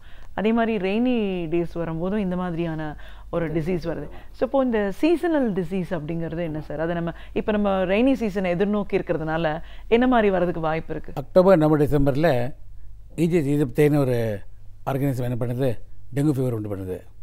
இந்த அக்டோபர் டிசம்பரில் தனி டைப் ஆஃப் ஃப்ளூ வைரஸ் வந்து ஸ்வைன் ஃப்ளூ பண்ணுறது. இந்த வாட்டர் பார்ன் டிசீஸ் எல்லாம் இந்த சீசனில் வரும். இந்த மழை வர்றதுனால ஜாண்டிஸு, லெப்டோஸ்பைரோஸு, தண்ணியில் போகிற டயரியா இதெல்லாம் ரொம்ப காமன் இது. ஸோ இதெல்லாம் தண்ணியில் போடுறது சீசன் ஃபீவர்ஸ். அதே சம்மர் எடுத்துனோன்னா ஹீட் ஸ்ட்ரோக்கு, தட்டம்மை, measles, heat fatigue, heat exhaustion, heat stroke ரொம்ப காமன். எல்லோரும் பீப்புளும் சில்ட்ரனும் மிட் டேயில் வெளியே போகிறது பெட்டர். நிறைய வாட்டர் இன்டேக் எடுத்துக்கணும், டீஹைட்ரேஷன் வரக்கூடாது. ஹீட் ஸ்ட்ரோக்கில் ரொம்ப டிஃபிகல்ட் ஸ்டேஜ் ஆகிடும், ரொம்ப சீரியஸ் ஆகிடுவாங்க. ஸோ ஹீட் ரொம்ப ரொம்ப முக்கியம். அது ஃபார் அன் எக்ஸாம்பிள், இப்போ ரெய்னி சீசனை நோக்கி இருக்கும், இங்கே நிறைய இந்த மாதிரியான டிசீஸ் வரதுக்கு வாய்ப்பு இருக்குது அப்படின்னா அது வராமல் தடுக்கணுன்னா என்ன ப்ரிகாஷன்ஸ் தேவை இருக்குது? இப்போ ஒன்று வந்து முதல்ல ஒருத்தர் வியாதி இருந்ததுன்னா அவர் ஐசோலேட் பண்ணலாம். ரெண்டாவது வீட்டில் மற்றவங்களும் வேக்சின்ஸ் போட்டுக்கலாம். இப்போ டைஃபாய்டு வேக்சின் வந்திருக்கு, ஸ்வைன் ஃப்ளூ வேக்சின் வந்திருக்கு, சிக்கன் பாக்ஸ் வேக்சின் வந்திருக்கு, மற்ற இன்ஃபெக்ஷன் டிசீஸ்லாம் வேக்சின் வந்திருக்கு. ஸோ எல்லா இன்ஃபெக்ஷன் டிசீஸும் வேக்சின் வந்திருக்கு. இப்போது வேக்சின் போடுறது பெட்டர் வீட்டில் எல்லாரும். சப்போஸ் ப்ரொஃபிலாக்டிக்காக வேக்சின் போடலைன்னா அது மாத்திரை இருக்குது, ப்ரொஃபில் மாத்திரை அது கொடுத்துடலாம். சப்போஸ் ஸ்வைன் ஃப்ளூ வீட்டு வந்திருக்குன்னா டமி ஃப்ளூன்னு மருந்து இருக்குது, டெய்லி 10 மாத்திரம் சாப்பிட்லாம், இன்ஃபெக்ஷன் வராது. ஸோ ப்ரொஃபிலாக்சிஸ் முக்கியம், வேக்சின்ஸ் முக்கியம். இப்போ புதுசாக அடல்ட் வேக்சின் ஆரம்பிச்சிருக்காங்க. 50 வயசு 60 வயசுக்கு அப்புறம் வரவங்களுக்கு நிமோனியா வருது. ஸோ நிமோகோக்கல் வேக்சின் கொடுத்துருவாங்க, ஃப்ளூ வேக்சின் கொடுக்குறாங்க, அண்டு டெட்னஸ் டாக்ஸைட் அடிப்படையாக கொடுத்தாகணும். இதெல்லாம் ரொம்ப முக்கியமான வேக்சின்ஸு. வேக்சின்ஸ் பற்றி தான் சார் இன்னும் விரிவாக பேசணும். நம்ம வந்து ஆரம்ப காலத்துலேருந்து நம்ம பார்க்குறோம், சின்ன குழந்தைங்களுக்கு இந்த போலியோ இது பிசி அதெல்லாம் ஃபஸ்ட்டு 0லேருந்து ஆரம்பிக்கிறோம். எனக்கு தெரிஞ்ச ஒரு 7-8 வயசு இல்லை 12 இயர்ஸ் வரைக்கும் ஏதோ ஒரு பீரியாடிக் இது இருக்குது. ஆனால் இன்றைக்கி நீங்கள் சொல்கிறீங்க வயசானவங்க. இப்போ இந்த வேக்சின்ஸை பற்றி விரிவாக சொல்லுங்கள். ஃப்ரம் 0 to லைஃப் டைம் என்ன மாதிரி வேக்சின்ஸ் தேவை? குழந்தைக்கு BCG vaccination, tetanus toxoid, whooping cough, tetanus infection வராமல் இருக்கிறதுக்கு ஆரம்பிச்சுட்டு ஜாப்பனீஸ் என்கெஃபலைட்டிஸு, பிரெயின் ஃபீவர் இதெல்லாம் குழந்தைகளுக்கு கூட போட ஆரம்பிக்கணும். எவ்வளோ வரைக்கும் அது? 10th year வரை. போலியோ வேக்சினு, ஓரல் வேக்சின் இருக்குது, இன்ஜெக்ஷன் வேக்சின் இருக்குது. வைரஸ் ஏ, வைரஸ் பி இருக்கு இல்லையா, வைரஸ் பி ஹெப்படைட்டிஸ் வந்து இப்போ பரறதுனால வைரஸ் ஹெப்படைட்டிஸ் பிக்கும் இன்ஜெக்ஷன் போடணும். வைரஸ் பி ஜாண்டிஸுக்கு, வைரஸ் ஏக்கு ஜாண்டிஸுக்கு, whooping cough-க்கு, டெட்னஸுக்கு, போலியோ மைலைட்டிஸுக்கு, ஜாப்பனீஸ் என்கெஃபலைட்டிஸுக்கு இதெல்லாம் ஃபஸ்ட்டு 1 to 10th year போடணும். அதுக்கப்புறம் பூஸ்டர் டோஸு எம்எம்ஆர் வேக்சின் சொல்லி மீசில்ஸ், மம்ஸ், ரூபல்லான்னு தனி வேக்சின்ஸ் இருக்குது. இப்போ என்ன கண்டுபிடிச்சிருக்காங்க, அதோட போகாது அடல்ட் வேக்சின் போட்டவங்க கண்டுபிடிச்சிருக்காங்க. பூஸ்டர் டோஸ் அடல்ட் வேக்சினும், எல்லோ ஃபீவர் வேக்சின், இப்போ Japanese encephalitis vaccine, best pneumonia vaccine, diabetic people, old people, asthma பீப்புளுக்கு நிமோனியா வேக்சின் போட்ட சொல்கிறாங்க. ஸோ இந்த எல்லோரும் அதை தவிர முக்கியமானது இந்த சீசனில் ஒரு வைரஸ் ஸ்வைன் ஃப்ளூ பண்ணுது, ஒவ்வொரு சீசன் மாறி மாறி வருது. ஸோ ஒவ்வொரு டிசம்பரும் இன்ஜெக்ஷன் போட்டுறது பெட்டர், அக்டோபர்லேயே போட்டுறது பெட்டர். இப்போ நான் 6 ட்ரீட்மெண்ட் இருக்கேன் ஸ்வைன் ஃப்ளூ. நேற்று நான் போய் நானும் வேக்சின் போட்டுட்டேன். ஏன்னா நம்ம லெவலில் ஒவ்வொரு இந்த சீசன்றதுனால அது போட்டுட்டேன். ஸோ எல்லோரும் போட்டுறது பெட்டர். அது so especially pregnant ladies, elderly people, diabetic people, asthma பீப்புளெலாம் கட்டாயம் போட்டுறது பெட்டர். ஸோ இப்போ இந்த இன்ஜெக்ஷன்ஸ் அப்படின்னு வரும்போது நிறைய வேக்சின்ஸ் வர ஆரம்பிச்சிருக்கு. இப்படியெல்லாம் வேக்சினேஷன் பண்ணிக்கிறதுனால வேறு ஏதாவது ப்ராப்ளம் வர்றதுக்கு வாய்ப்பு இருக்கா? ஒரு ப்ராப்ளம் கிடையாது. ரேர்லி வேக்சின் ரியாக்ஷன் சில பேருக்கு வருது, பட் முக்கால்வாசி ப்ராப்ளம் கிடையாது. ஃபேமிலி டாக்டர் பார்த்து ஒரு கார்டு போட்டு இந்த மந்த் கரெக்டாக கலெக்ட் பண்ணி போட்டால் ஒரு இன்ஃபெக்ஷன் வர சான்ஸ் இல்லை. இப்போ பீடியாட்ரிஷன் நல்லா பண்ணுறாங்க, ட்ரக்கே கார்டு கொடுத்துட்றாங்க, வேக்சின் கார்டு. எத்தனை வயசில் போடணும்? இப்போ பீடியாட்ரி 18 years ஆகிடுச்சப்போ. இந்த மாதிரி 10 வயசு கிடையாது, 18 வயசு பீடியாட்ரி பார்த்துக்கிறாங்க. அதுக்கப்புறம் அடல்ட்ஸ் வேக்சின் போட்டுக்கலாம். நிறைய இப்போ இம்ப்ரூவ் ஆகிருக்கு. வேக்சின் போட்டப்பறம் நல்ல இன்ஃபெக்ஷன் குறைஞ்சிருக்கு. இப்போ நீங்கள் மருத்துவத்துறையில் பல ஆண்டுகளாக பயணப்பட்டுருக்கீங்க, நிறைய இடத்துல ஃப்ரீ சர்வீசஸ் பண்ணிகிட்ருக்கீங்க. அப்படின்னு வரும்போது நம்ம நாட்டை பொறுத்த வரைக்கும் எந்த மாதிரியான பிரச்சனைகளோட மக்கள் அதிகம் இருக்கலான்னு பார்க்குறீங்க? இப்போ காமனாக பேஷண்ட்ஸ் இங்கே வரவங்க காமன் கோல்டு, மூக்கடைப்பு, தும்மல், உடம்பு வலியோடு வராங்க. அடுத்து வர காமனாக வருது வைரல் ஃபீவர், 2 நாள் 3 நாள் ஜுரம், தலைவலி, அதே டெங்குவாக இருக்கலாம், டெஸ்ட் பண்ணி பார்க்குறோம். முக்கால்வாசி பேர் டயபெட்டிஸ் நிறைய பேர் வராங்க. இப்போது அவங்களுக்கு நம்ம டெஸ்ட் பண்ணி மருந்து கொடுத்து டயட் சார்ட் போட்டு மருந்து கொடுக்குறோம். முக்கியமாக 40% பீப்புள் பிபி வர ஆரம்பிச்சிருக்கு, hypertension. 50% of the public become hypertensive, 50% ட்ரீட்மெண்ட்டில், 50% மருந்து சாப்பிட மாட்டேங்கிறாங்க, 50% ஆக்ஷன் இல்லை. அது ரொம்ப முக்கியமானது. அடுத்து சீசனல் ஃபீவர்ஸ் வருது. இப்போது ஒருத்தர் வீட்டில் மீசில்ஸ் வந்திருக்குன்னா சின்ன குழந்தைகளுக்கு குக்காக பரவும். அது சிக்கன் பாக்ஸ் திருப்பி வந்திருக்கு, நிறைய பேருக்கு சிக்கன் பாக்ஸ் ட்ரீட்மெண்ட் பண்ணிகிட்ருக்கோம். இப்போது எல்லாத்தையும் விட முக்கியமானது இப்போது வாட்டர் பார்ன் இன்ஃபெக்ஷன்ஸு, ஜாண்டிஸு, லெப்டோஸ்பைரோசிஸு ரொம்ப நிறைய வர ஆரம்பிச்சிருக்கு. முக்கால்வாசி பேருக்கு டயேரியாவும், காமன் கோல்டும், ஆர்டினரி ஃபீவரும், வைரல் ஃபீவரும் இதுதான் காமனாக வர டெய்லி பார்க்குற வியாதி. ஆனால் நம்ம அப்படியே விட்டு வச்ச சில பேர் ஃபீவர் எக்ஸ்டெண்ட் ஆகிட்டு காம்ப்ளிகேஷனில் விடுறதுனால அதையும் தனியாக பார்க்க வேண்டியிருக்கு. யூஸ்வலாக இப்போ மாஸ் செக்கப் பண்ணுறோம் எவ்ரிடே. அது பார்க்குறது common infections, viral infections, BP, diabetes, ஜீரண சக்தி இல்லை, டயேரியா, இதுதான் நம்ம காமனாக நான் பார்க்குற வியாதிங்க. ஓகே. ஸோ இப்போது இந்த ஜீரண சக்தி இல்லை அப்படின்னு சொன்னீங்களா, இது காரணமாக அது ரிலேட்டடான டிசீஸ் இன்றைக்கி அதிகமாக இருக்கிறத பார்க்குறோம். நம்மளோட ஃபுட் ஸ்டைல் மாறி இருக்குது, ஈட்டிங் ஹேபிட் இப்போ சேஞ்சாக ரெகுலர்லேருந்து மாறி இருக்கும். நிறைய பேர் நெஞ்செரிச்சல் அப்படின்றாங்க. பட் இது மோஷன் போகிறதுல ஒரு டிஃப்ரெண்ட் ஸ்ட்ரக்சர், ஒரு பேட்டர்ன் இல்லாமல் இருக்கிறது அப்படின்னு பார்க்குறோம். இதுக்கு என்னெல்லாம் ரீசனாக இருக்கும்னு சொல்லுவீங்க? அது நெஞ்செரிச்சல், ஹார்ட் பர்ன்லாம் சொல்கிறாங்களே, நெக்லெக்ட் பண்ணக்கூடாது. அது ஸ்டொமக்கில் இந்த ஆசிட் இருக்குது, அந்த ஆசிட் அங்கே கீழே தான் போகலாம், தவிர மேலே வரக்கூடாது. அது மேலே ஏறி வந்ததுன்னா ஈசோஃபகஸ் ஃபுட் பைப்பில் எரிச்சல் பண்ணும். அப்போது ஹார்ட் பர்ன், மிடில் ஆஃப் செஸ்ட்டில் பர்னிங் இருக்கும், ரிஃப்ளெக்ஸ்னால வருது. ஸோ ஃபுல்லாக சாப்பிடக்கூடாது. ரொம்ப ஃப்ரைட் ஃபுட், ஆயில் ஃபுட்லாம் சேர்த்தாமல் இருந்தால் அது வராமல் தடுக்கலாம். நெக்ஸ்ட்டு படுக்கும்போது தலைப்பை கொஞ்சம் உயரமாக இருக்கணும், ரிஃப்ளெக்ஸ் போக மாதிரி தடுக்கும். இதே பெயின் இருந்தால் ஹார்ட் டிசீஸாக இருக்கலாம். அது ஒரு 45-50 மேன் எனக்கு ஹார்ட் பர்னாக இருக்குது, ரொம்ப பர்ன் சொன்னால் உடனே செக்அப் பண்ணி ஆகணும், ஹார்ட் வைத்தி பார்த்தாகணும். இதிலே முக்கால்வாசி பேருக்கு ஆங்ஸைட்டி, டென்ஷனில் வரும்போது ஆசிட் சுரக்கும்.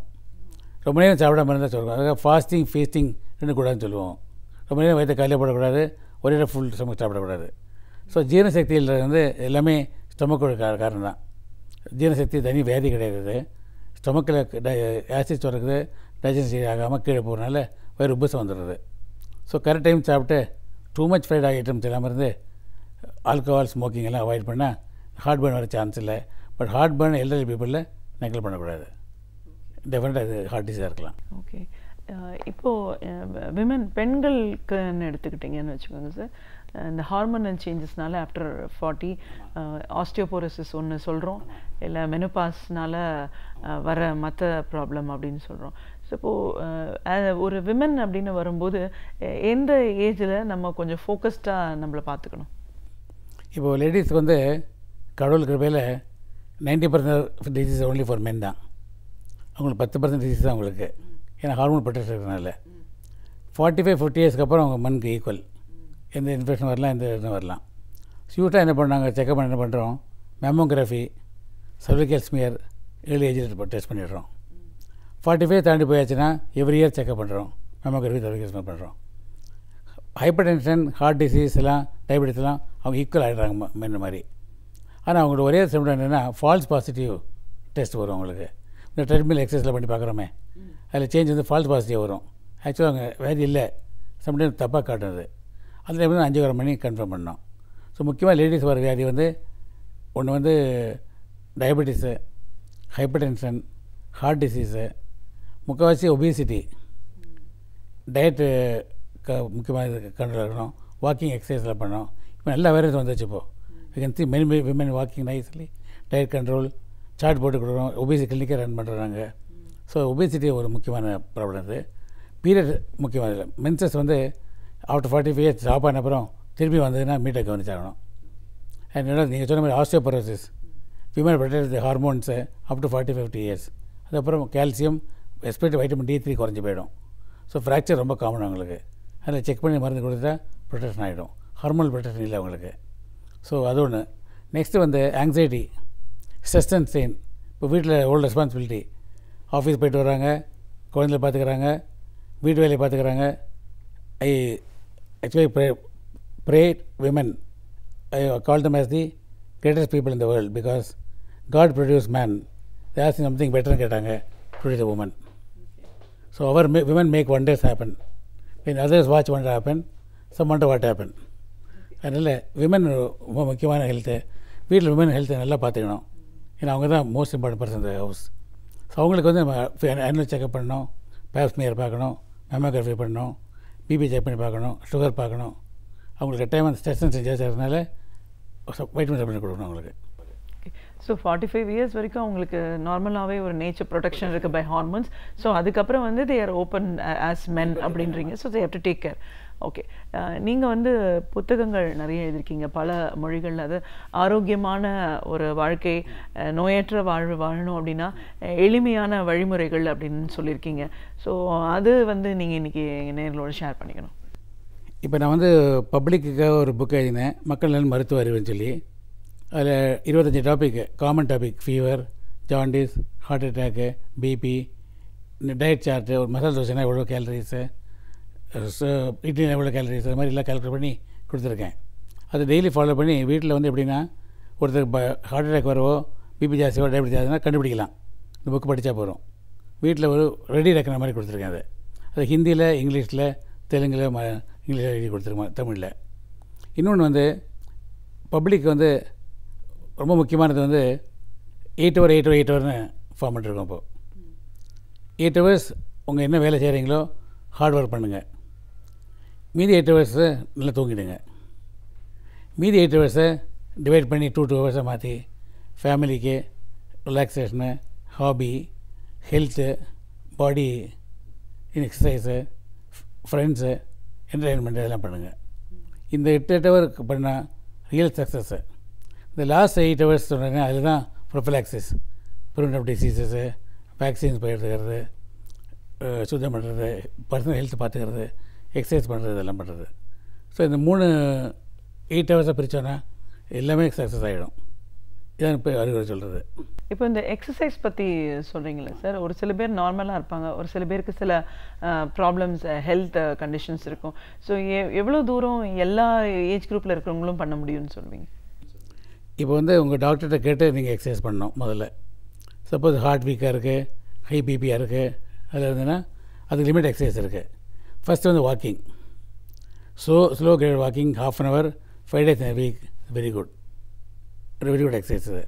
சப்போஸ் இன்னும் யங்கர் பீப்புள் நிறைய பண்ணலன்னா ஃபாஸ்ட் வாக்கிங்கில் ஜாகிங் பண்ணிட்டு போகலாம். தேர்ட் வந்து பெஸ்ட் எக்ஸசைஸ் ஸ்விம்மிங். நான் டெய்லி 40 years 1 hour ஸ்விம்மிங் போடுறேன் எவ்ரிடே. Best exercise. நானும் வைஃப் போய்டுவோம். ரொம்ப நல்ல எக்ஸசைஸ் இது. 45 minutes ஸ்விம்மிங் பண்ணால் ஒரு வியாதியும் பக்கத்தில் வராது. அடுத்த சைக்கிளிங். நெக்ஸ்ட்டு வந்து எதாவது கடைக்கு போகணுமோ, கோயில் போனால் நடந்து போய்டுறது. அது ஒரு பழக்கம் வச்சுருந்தா வாக்கிங் போயிடும். வீட்டில் உட்காந்து ட்ரெட்மில் பண்ணலாம். ட்ரெட்மில் பண்ணுறதுக்கு முன்னாடி மெடிக்கல் ட்ரெட்மில் முதல்ல பண்ணி பார்க்கணும். ஹார்ட் நம்ம பார்த்தோம்னா வீட்டில் பண்ணலாம். அண்டு ஜிம்னாஸ்டிக்ஸ் பண்ணலாம், ஏரோபிக்ஸ் பண்ணலாம். நிறைய டைப் ஆஃப் எக்ஸசைஸ் இருக்குது. அவங்க எது பிடிக்கிறதோ சூஸ் பண்ணலாம். இப்போ குரூப்பாக எல்லா இடத்துல பண்ணுறாங்க, ரொம்ப நல்லா இருக்குது. டிவி ப்ரோக்ராம் வருது, அதை பார்த்துனே பண்ணலாம். 40 minutes எவ்ரிடே ஒதுக்கணும். அதுக்கு எக்ஸசைஸ் பண்ணால் டயபெட்டிஸ் வராது, பிபி ரேஸ் ஆகாது, ஹார்ட் நல்லது, ஃபேட் இன்க்ரீஸ் ஆகாது. ஸோ எக்ஸசைஸ் வந்து ரொம்ப முக்கியம். பட் கார்டட் எக்ஸசைஸை டாக்டர் கேட்டு பண்ணோம். சம் பீப்புள் எக்ஸசைஸ் பண்ணும்போது பீப்புள் டைடு சிவியர் எக்ஸசைஸ் பண்ணும்போது. ஓவர் டூ பண்ணக்கூடாது, அண்டர் டூ பண்ணக்கூடாது. மினிமம் 5 days வீக் பண்ணி ஆகணும்.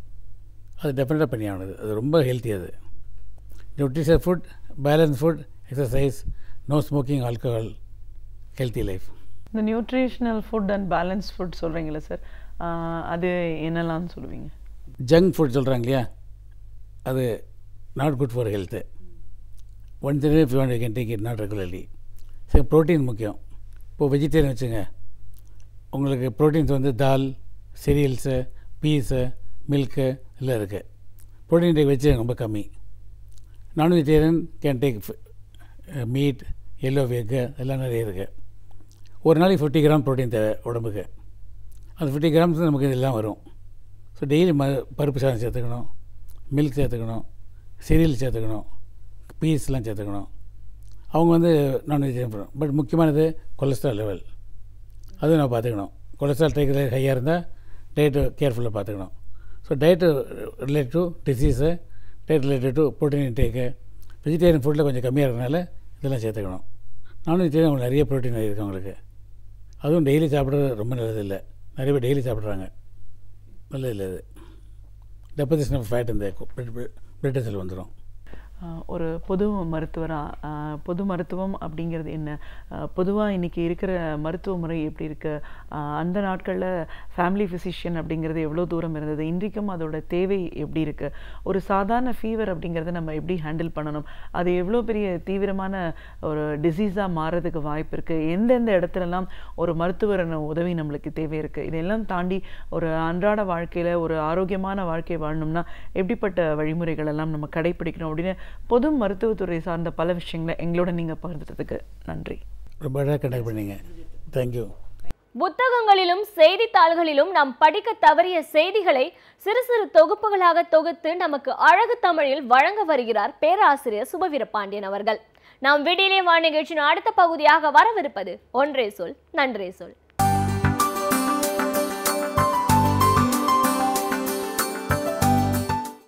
அனைவருக்கும் என் அன்பு வணக்கம்.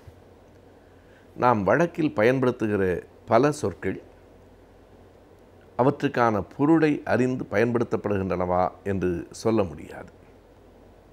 காலகாலமாக அந்த சொற்கள் அல்லது அந்த தொடர்கள் பயன்படுத்தப்படுகின்றன. எல்லோரும் அதனை வாழ்வில் சொல்லுகிறோம். ஆனால் எல்லா சொற்களுக்கும் நேரடியான துல்லியமான பொருள் என்ன என்று கேட்டால் பலருக்கும் அது தெரிந்திருக்க வாய்ப்பு இல்லை. பேராசிரியர் நன்னன் அவர்கள் ஏற்கப்பட வேண்டிய தீர்வுகள் என்று ஒரு சிறு நூலை எழுதியிருக்கிறார். சென்னை திருவல்லிக்கேணியில் இருக்கிற ஏகம் பதிப்பகம் அதனை வெளியிட்டிருக்கிறது. அந்த புத்தகத்தில் இப்படி வழக்கில் இருக்கிற சொற்கள் தொடர்களை எடுத்துக்கொண்டு அவற்றுக்கான பொருளை எல்லாம் அவர் சொல்லியிருக்கிறார். காவிரி என்று சொல்லுவது சரியா, காவேரி என்று சொல்லுவது சரியா, இப்படி ஒரு கேள்வி, அதற்கான விடை. சிலரை பார்த்தால் அவர்கள் சொல்லுகிறார்கள் ஓய்வு ஒழிவு இல்லாமல் வேலை செய்கிறோம் என்று.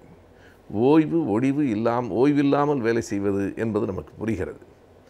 ஓய்வு ஒழிவில்லாமல் வேலை செய்கிறோம் அல்லது அவர் ஓய்வு ஒழிவில்லாமல் வேலை செய்கிறார் என்கிறார்களே, அந்த ஓய்வுக்கு பக்கத்தில் வருகிற ஒழிவுக்கு என்ன பொருள்? இதனை பேச்சில் எப்படி சொல்கிறார்கள் என்றால், ஓச்சல் ஒழிச்சல் இல்லாமல் வேலை செய்கிறான் என்று பேசுகிற போதும் சொல்கிறார்கள். அது ஓய்வு ஒழிவினுடைய திரிந்த வடிவம். இப்போது ஓய்வு புரிகிறது. வேலை செய்ததற்கு பிறகு வேலை செய்து களைத்து போய் நாம் எடுக்கிற அந்த ஓய்வுக்கு பொருள் என்ன என்று புரிகிறது. ஆனால் ஒழிவு என்பது என்ன? ஒழிவு என்பது வேலை இல்லாமல் அல்லது வேலையை எதிர்பார்த்து அல்லது வேலைகளுக்கு இடையில் ஓய்வாக இருந்தால் அதற்கு ஒழிவு என்று பெயர். இரண்டுக்கும் இருக்கிற வேறுபாட்டை பேராசிரியர் நன்னன் அவர்கள் தெளிவாக விளக்குகிறார். நீங்கள் ஓய்வாக இருக்க போவது நான் பேச வரட்டுமா என்று கேட்டால், ஓய்வாக இருக்கும்போது பேச வராதீர்கள், ஒழிவாக இருக்கும்போது பேச வாருங்கள் என்கிறார். கேட்டவருக்கு அந்த விடை புரியவில்லை. ஓய்வாக இருக்கும்போது என்று சொன்னால் வேலை இல்லாமல் இருக்கிற போது தானே என்று பொருள் என அவர் கருதுகிறார். ஆனால் பேராசிரியர் சொல்லுவார், அப்படி இல்லை. ஓய்வாக இருக்கிறேன் என்று சொன்னால் அத்தனை நேரமும் வேலை செய்து களைத்து போய் இளைப்பாரி கொண்டிருக்கிறேன் என்று பொருள். இவ்வளவு நேரமும் வேலை செய்து விட்டு இளைப்பாறுகிற போது நீங்கள் மறுபடியும் கேள்வி கேட்கலாமா? எனவே அது உரையாடுவதற்கு உகந்த நேரம் இல்லை. வேண்டுமானால் ஒழிவாக இருக்கும்போது வாருங்கள், ஒழிவாக இருக்கும் நேரம் நான் சொல்லுகிறேன், அப்போது வாருங்கள். அது சரி, அதற்கு என்ன பொருள் என்று அவர் கேட்கிறார். வேறொன்றும் இல்லை. ஒழிவாக இருப்பதென்றால் இப்போது முக்கியமான வேலை எதுவும் இல்லை, வேலை செய்து களைத்து போய் அல்ல, இப்போது முக்கியமான வேலை எதுவும் இல்லை, அல்லது இந்த வேலை கடுமையான வேலை இல்லை, இதற்கு இடையில் ஒழிவு கிடைக்கும், சற்று நேரத்தை ஒதுக்க முடியும் என்று களைத்து போயிருக்கிற நேரம் அல்ல, வேலை இல்லாமல் இருக்கிற நேரம் அல்லது வேலைகளுக்கு இடையில் கிடைக்கிற ஒரு சிறு இடைவெளி, அதற்குத்தான் ஒழிவு என்று பெயர். எனவே ஓய்வு ஒழிவு இல்லாமல் வேலை பார்ப்பது என்றால் அவன் வேலை பார்த்ததற்கு பிறகும் களைப்பாற முடியவில்லை, வேலைக்கு இடையிலும் அந்த இடைவேளைகள் கிடைப்பதில்லை, வேலையே இல்லாமலும் இருப்பதில்லை. எனவே 24 மணி நேரமும் வேலை செய்து கொண்டிருக்கிறான் என்று சொல்லுவது தான் ஓய்வு ஒழிவில்லாமல் வேலை செய்கிறான் என்பதற்கான பொருள் என்கிறார். இப்படி பல்வேறு சொற்களுக்கு நாம் தமிழில் அடுக்கு தொடர் என்றும் இரட்டை கிழவி என்றும் சொல்லுகிறோம். அந்த தண்ணீர் சலசலவென்று ஓடியது என்றால் அது இரட்டை கிழவி. அந்த சலசல என்பதை பிரித்தால் பொருள் வராது என்று இலக்கண ஆசிரியர்கள் சொல்லுவார்கள். ஆனால் அவனை பாராட்ட என்றால் அது அடுக்கு தொடர். 2 சொற்களுக்கும் பொருள் இருக்கிறது. இந்த இரட்டை கிழவிக்கு முன்பே சில சொற்கள் அப்படி இருந்திருக்கின்றன என்று பேராசிரியர் அவர்கள் அதை எடுத்து காட்டுகிறார். கலகலப்பு, பதைபதைப்பு, விறுவிறுப்பு, சொரசொரப்பு, வழுவழுப்பு என்று பல சொற்களை நமக்கு காட்டுகிறார். இதில் பதைபதைப்பு என்றால் என்ன? பதைத்து போனான் என்றால் நமக்கு புரிகிறது. திகைத்து போனான், பதைத்து போனான். அந்த பதை என்றால் ஒரு பதற்றம், பதைப்பு புரிகிறது. அது என்ன பதைபதைப்பு? அதுபோலவே வழுவழு என்று இருக்கிறது என்கிறோம், அந்த வழமை தெரிகிறது. அது வழுவழுப்பாக என்று சொல்லுவதும் சொரசொரப்பாக என்று சொல்லுவதற்கும் என்ன பொருள் என்றால், நன்னன் அவர்கள் சொல்கிறார், பின்பகுதி தான் பொருள் உடையது.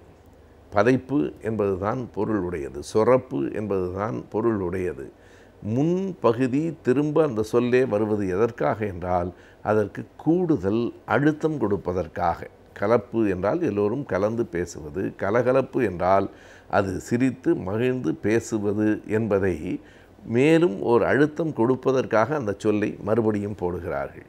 அதற்கு ஒவ்வொரு சொல்லுக்கும் நீங்கள் எடுத்து பார்த்தால் அந்த பின்னால் வருகிற சொல் அந்த பொருளை உணர்த்துகிறது. முன்னால் இருப்பதற்கு அடை, அட்ஜெக்டிவ் என்று பெயர்.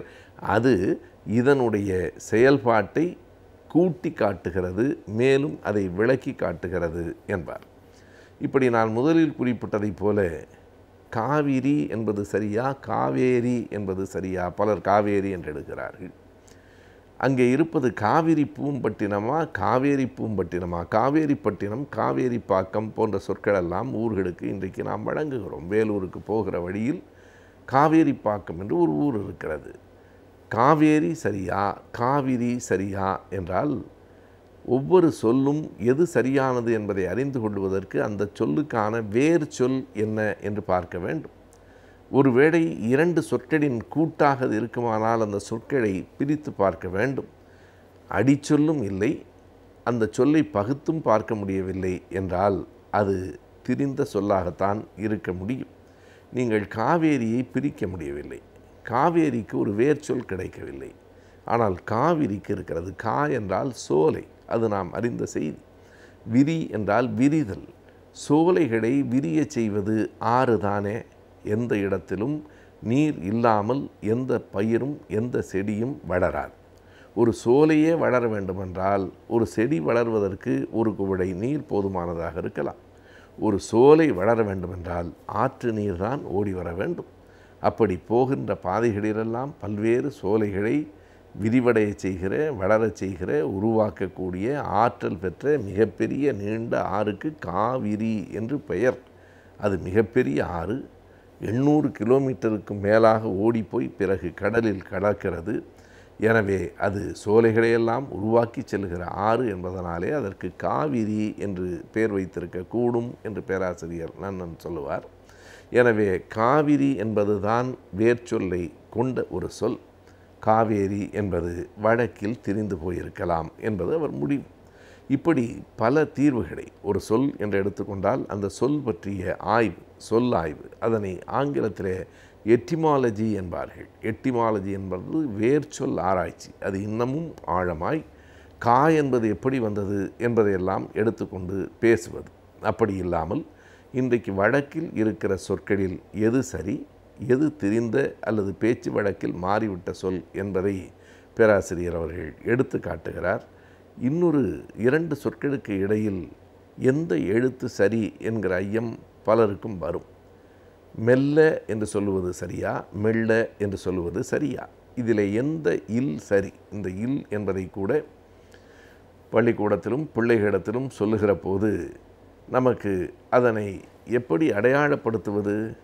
இப்போது ந ந ந என்று 3 இருக்கிறது. அதனை டன்னகரம், தன்னகரம், ரன்னகரம் என்று இலக்கணப்படி சொன்னால் பிள்ளைகளுக்கு அது எளிதில் புரியாது. 2 சுழி நாவா 3 சுழி நாவா என்றால் அவன் சட்டென்று எழுதி விடுவான். அதுபோல் லா என்று வருகிற போது பலர் குண்டு லா என்பார்கள், அல்லது லட்டுக்கு போடுகிற லா என்பார்கள். இந்த லாவை பள்ளிக்கூடத்துக்கு போடுகிற லா என்பார்கள். ஆக லட்டும் பள்ளிக்கூடமும் எல்லோருக்கும் தெரிந்திருக்கிறது. இது லட்டு லாவா பள்ளிக்கூட லாவா என்பது தான் இப்போது நம் முன்னால் இருக்கிற கேள்வி. மெல்ல என்பது சரியா, மெல்ல என்பது சரியா என்றால் மெல்ல என்பதற்குத்தான் வேர்ச்சொல் இருக்கிறது. மென்மை என்பதிலிருந்து மெல்ல என்று வருகிறது. அந்த மெல்ல என்றால் உணவை வாயில் வைத்து மெல்ல என்றும் இன்னொரு பொருள் உண்டு. அதனால் இந்த பொருள் பொருந்தாது என்று கூற வேண்டியதில்லை. மென்மை என்பதிலிருந்து மெல்ல, அது மெல்வதும் மென்மையாக அதனை கடித்தால் அதற்கு மெல்வது என்று பெயர். எனவே மெல்ல மெல்ல என்று பிள்ளைகளுக்கெல்லாம் புரிய வேண்டுமானால் குண்டுலா போட்டு எழுதுவது தான் சரியானதை தவிர மெல்ல என்பது சரியானதில்லை. அதையும் பேச்சு வழக்கில் சில பேர் மொள்ள போன்றான். ஐயா சொல்லுவார், அது சரி, ஒரு தப்பு வந்தால் 9 தப்புக்கு வழிவகுக்கும் இல்லையா என்பார். அந்த மெல்ல ஆகி அதற்கு பிறகு அது மொள்ள என்று ஆகிறது. அவையெல்லாம் பேச்சு வழக்கில் இருக்கிற சொற்கள். சரியான சொல் மெல்ல என்பதுதான். இப்படி நூற்றுக்கணக்கான சொற்களுக்கும் தொடர்களுக்கும் அந்த புத்தகம் எது சரி, எது சரியாக இருக்கக்கூடும் என்னும் தீர்வுகளை தருகிறது. கற்ற கல்விக்கு ஏற்ப வேலை வாய்ப்புகளை அமைத்துக் கொள்வது என்பது மிகவும் கடினமான ஒன்றாகின்றது. எனவே கற்ற கல்விக்கு ஏற்ப வேலை வாய்ப்புகள் எவை என்பதை பற்றியும், வேலை வாய்ப்புகளுக்கு ஏற்ற கல்வி முறைகள் எவை என்பதை பற்றியும் பார்க்கலாம். நாம் விடியலை வா நிகழ்ச்சியின் அடுத்து வரவிருப்பது ஆலோசனை நேரம்.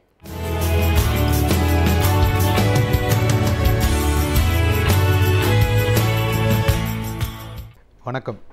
இன்றைய ஆலோசனை நேரத்தில் வேலைவாய்ப்பு பற்றிய சில தகவல்கள் பார்க்கலாம். அதாவது வேலை தேடிக்கிட்டு இருக்கவங்க எப்படி தங்களை தயார்படுத்திக்கிட்டால் ஒரு இன்டர்வியூக்கு போகிறப்போ நல்லா பெர்ஃபார்ம் பண்ணலாம் அப்படின்னு பார்க்கலாம். அதாவது நிறைய நேரங்களில் இன்டர்வியூவில் வேலைக்கு போகிறப்போ இன்டர்வியூவில் இன்டர்வியூ முடிஞ்சதுக்கப்புறம் அந்த இன்டர்வியூ பண்ணவங்கள்ட்ட பேசணும் அப்படின்னா, ஏன் இவர் செலக்ட் ஆகலை அப்படிங்கிற மாதிரி பேசணும் அப்படின்னா, மோஸ்ட் ஆஃப் த டைம் அதுக்கான காரணம் என்னவாக இருக்குன்னா கம்யூனிகேஷனில் நிறையா இடர்பாடுகள் இருக்கும். அதாவது இவங்க கேட்ட கேள்விகளுக்கு பதில் சொல்லியிருக்க மாட்டார், இல்லை தயங்கியிருப்பாங்க, அந்த மாதிரி ஏதாவது நடந்திருக்கும். ஸோ ஒரு இன்டர்வியூக்கு போக போகிறோம் அப்படின்னு டிசைட் பண்ணிட்டா, எந்த ஒரு கம்பெனியில் ஏதோ ஒரு கால் ஃபார் பண்ணுறாங்க, இன்டர்வியூக்கு போகிறீங்க அப்படின்னா, இன்டர்வியூக்கு போனதுக்கப்புறம் இன்டர்வியூக்கு போகிறதுக்கு முன்னாடி நம்மளை தயார்படுத்திக்கணும். அது எப்படி தயார்படுத்திக்கணும் அப்படின்னா, அந்த நிறுவனம் பற்றிய நமக்கு யார் நம்மளை வேலைக்கு கூப்பிட்ருக்காங்களோ அந்த நிறுவனம் பற்றிய பல கருத்துக்களை தகவல் நம்ம தெரிஞ்சுக்கலாம். இப்போ இன்டர்நெட்டில் நிறையா வாய்ப்புகள் இருக்குது. இல்லை அந்த நிறுவனத்தில் யார் வேலை செய்கிறா, இப்போ ஒரு சோசியல் மீடியாவில் போயிட்டு இந்த நிறுவனத்தில் யாராவது வேலை செய்கிறவங்க இருக்கீங்களா அப்படின்னு கேட்டோம் அப்படின்னா, உங்கள் ஃப்ரெண்ட்ஸ் சர்க்கிளே நிறைய பேர் அங்கே வேலை பார்க்குறதுக்கான வாய்ப்பு இருக்குது. அப்படி அவங்க வேலை பார்த்துக்கிட்டு இருக்காங்க, அந்த நிறுவனத்தில் இருக்காங்க, அது சார்ந்த நிறுவனங்கள் இருக்காங்க, இல்லை அதோட காம்படிட்டிவ் நிறுவனங்கள் இருக்காங்க அப்படின்னா, அவங்கள்ட்ட நம்ம இந்த நிறுவனம் பற்றிய பல விவரங்களை நம்ம சேகரிச்சுக்கலாம். அது இல்லை, அது அந்த மாதிரி யாரும் இல்லை அப்படின்னு சொன்னால், இன்டர்நெட்டில் போய் கூகுள் பண்ணி நம்ம அந்த நிறுவனம் பற்றிய பல விவரங்களை சேகரிச்சுக்கலாம். இந்த ரோல் என்ன ரோலுக்கு கூப்பிட்ருக்காங்களோ அந்த ரோலில் அந்த கீ ரிசல்ட் ஏரியாஸ்ன்னு சொல்லக்கூடிய என்ன மாதிரி வேலைக்காக நம்மளை ஆட்கள் எடுக்கிறாங்க, என்ன மாதிரி வந்து இந்த வேலைக்கு சேர்போல்ட என்ன மாதிரி எதிர்பார்ப்புகள் இருக்கின்றன, என்ன மாதிரி குவாலிஃபிகேஷன் இருந்தால் வந்து அங்கே வேலை கிடைக்கிறதுக்கான வாய்ப்பு இருக்குது அப்படிங்கிறத நம்ம தெரிஞ்சுக்கலாம். முன்னாடியே நம்ம வந்து ப்ரிப்பரேஷன் வந்து சரியாக இருந்தது அப்படின்னா நம்ம வந்து இன்டர்வியூ வந்து கான்ஃபிடெண்ட்டாக பேஸ் பண்ணலாம். நம்ம வந்து இன்டர்வியூவில் போயிட்டு அவங்க கேள்வி கேட்டதுக்கப்புறம் வந்து அந்த நிறுவனம் பற்றி சரியான ஆன்சர் கொடுக்கல அப்படின்னாலோ இதனால கொஞ்சம் சங்கடமாக இருக்கும். அதுக்கு பதிலாக நம்ம வந்து அந்த நிறுவனம் பற்றிய நிறைய விஷயங்களை தெரிஞ்சுக்கிட்டோம் அப்படின்னா அந்த நிறுவனத்துக்கு உள்ள இன்டர்வியூக்கு போனதுலேருந்து அந்த நிறுவனத்துக்கு நம்ம எப்படி நம்மளால் வந்து கான்ட்ரிபியூட் பண்ண முடியும், அந்த நிறுவனத்துக்கு வந்து எப்படி நம்ம வேல்யூ ஆட் பண்ண முடியும் அப்படிங்கிறத பற்றி நம்ம பேச முடியும். நார்மலாக ஒரு இன்டர்வியூவில் போயிட்டு இன்டர்வியூக்கு போகிறோம், இன்டர்வியூக்கு போகிற இடத்துல அந்த நிறுவனம் பற்றி நம்ம பேசுகிற கருத்துக்கள், அந்த நிறுவனத்தை வந்து அடுத்த இலக்குக்கு செல்வதற்கு நம்ம என்ன மாதிரி வேலை செய்யலாம், என்ன மாதிரி கான்ட்ரிபியூட் பண்ணுவோம், அந்த நிறுவனம் இன்னும் ப்ராஃபிட்டபுள் ஆகிறதுக்கு என்னெல்லாம் நம்ம பண்ண முடியும் அப்படின்னு நம்ம பேசுகிறப்போ அந்த எதிரில் இன்டர்வியூ பண்ணுறவங்கள வந்து நம்ம இம்ப்ரெஸ் பண்ண முடியும். அந்த ஒரு நல்ல ஒரு மனநிலையை அவங்களுக்கு வந்து ஒரு பாசிட்டிவ் ஃபீலிங்கையும் பாசிட்டிவ் ஃப்ரேம் ஆஃப் மைண்டை நம்ம கொடுக்க முடியும். அவங்க அந்த பாசிட்டிவ் ஃப்ரேம் ஆஃப் மைண்டில் சரி இவர் வந்து இன்டர்வியூக்கு வர்றதுக்கு முன்னாடியே நல்லா ப்ரிப்பேர் பண்ணியிருக்காரு, இந்த நிறுவனம் பற்றி நிறையா சிந்திச்சிருக்காங்க, இந்த நிறுவனத்தை வளர்ச்சி பாதையில் எடுத்து செல்வதற்கு நம்மளால் என்ன பண்ண முடியும் அப்படின்னு யோசிக்க ஆரம்பிச்சிருக்காரு அப்படிங்கிறதே ஒரு பாசிட்டிவ் ஃபீலிங் கொடுக்கும். அந்த பாசிட்டிவ் ஃபீலிங்கோட பாசிட்டிவ் மைண்ட் செட்டோட ஒரு இன்டர்வியூ ஆரம்பிக்கிறப்போ நிச்சயமாக வந்து அந்த மொழியும் வந்து நிச்சயமாக பாசிட்டிவாக இருக்கும். ஸோ ஒரு இன்டர்வியூக்கு போகிறது வந்து சினிமா பார்க்க போகிறது மாதிரி அப்படி சும்மா நடந்து போகாமல் ஒரு இன்டர்வியூக்கு போகிறோம் அப்படின்னு சொன்னால் அந்த இன்டர்வியூ அந்த நிறுவனத்தை தெரிஞ்சுக்கணும், அந்த நிறுவனத்தோட ட்ரெஸ் கோட் எப்படி இருக்குது, அந்த நிறுவனத்தோட டிசிப்ளின் ஒர்க் கல்ச்சர் எப்படி அப்படிங்கிறத பற்றியெல்லாம் தெரிஞ்சுக்கிட்டு அதற்கு தகுந்தாற் போல் நம்மளை வந்து தயார்படுத்திக்கணும். அந்த இது மாதிரி ப்ரிப்பேர் பண்ணுறது மட்டும் பத்தாது, அது இல்லாமல் நம்ம எப்படி ட்ரெஸ் பண்ணணும், என்ன மாதிரி காம்பினேஷனில் ட்ரெஸ் பண்ண போகிறோம், என்ன மாதிரி மேனரிசம், எப்படி க்ரூமிங் எப்படி இருக்குது, க்ளீனாக சேவ் பண்ணியிருக்கோமா, தலை கரெக்டாக இருக்கா அப்படிங்கிறது எல்லாத்தையுமே பார்க்கணும். அதாவது making the first impression is very important. ஒருத்தருக்கு வந்து the first impression is the best impression. We cannot make the first impression திருப்பி முதல்ல நான் பார்த்ததுமே அவங்களுக்கு வந்து நம்மளை பற்றிய ஒரு எண்ண ஓட்டம், இவர் இப்படி தான் இருப்பாரோ அப்படிங்கிற மாதிரி ஒரு ஜட்ஜ்மெண்ட்டில் ஒரு ஒப்பீனியன் கொடுத்துட்டோம் அப்படின்னா அது நல்லா இருந்தால் it will work for us, அது நல்லா இல்லை அப்படின்னா that will work against us. அது மாதிரி ஒரு இன்டர்வியூக்கு போனதும் டக்குன்னு சேரில் உட்காந்துறதோ ஒரு சரியான முறையில் கதவை தட்டிட்டு போகாமல் போகிறது அப்படிங்கிற மாதிரிலாம் இருக்கக்கூடாது. இப்போ நிறையா வந்து யூடியூப்பில் போயிட்டு how to go for an interview, தன்னை ஒரு இன்டர்வியூக்கு போகிறப்போ எப்படியெல்லாம் நடந்துக்கணும் அப்படின்னு சொல்லி யூடியூப்பில் வீடியோஸ்லாம் நிறையா இருக்கும். அந்த மாதிரி வீடியோஸ் நம்ம கொஞ்சம் பார்த்துக்கலாம். அதில் நமக்கே வந்து இப்படி பண்ணால் பெட்டராக இருக்கும், இப்படி பண்ணாமல் இருந்தால் நல்லாயிருக்கும் அப்படிங்கிறதும் ஓரளவுக்கு பார்த்துக்கலாம். டூஸ் அண்ட் டோன்ட்ஸ், எதை பண்ணணும் எதை பண்ணக்கூடாது அப்படிங்கிறது நிச்சயமாக வந்து இன்றைக்கி தகவல் இருக்கிறத வச்சு நம்ம பரிமாறிக்கலாம். அது மாதிரி நம்ம இன்னொருத்தரை காப்பி அடிக்கிற மாதிரி இன்னொருத்தர் மாதிரி நம்ம வந்து எதுவும் பண்ண வேண்டியதில்லை. நீங்கள் வந்து நமக்குன்னு ஒரு தனித்துவம் இருக்குது, எல்லாருமே ஒரு யூனிக் பர்சனாலிட்டி, நம்மங்கிறவங்க தனி.